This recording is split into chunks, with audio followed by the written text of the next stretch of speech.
Quan fa prop d'unes setmanes vaig arribar a casa dient que ens havíeu concedit aquest premi, els meus fills em van preguntar si era important aquest guardó. Jo els vaig dir que per mi era el més important, perquè el reconeixement que ens el donava una gent a la qual jo admiro molt, perquè heu lluitat per la dignitat del nostre poble, per la dignitat d'uns ciutadans que havien defensat les nostres llibertats i que la democràcia els escatimava el reconeixement que es mereixien. I també és molt important aquest premi per nosaltres perquè detecta el que nosaltres creiem que ha de ser l'esperit bàsic de la nostra professió.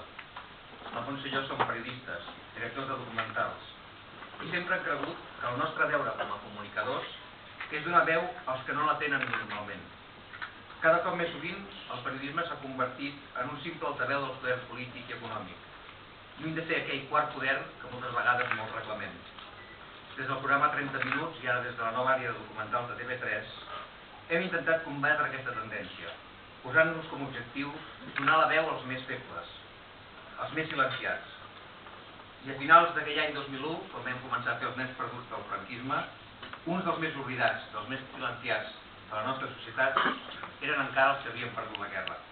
Silenciats doblement, primer per la dictadura i després per una democràcia incompleta i covarda.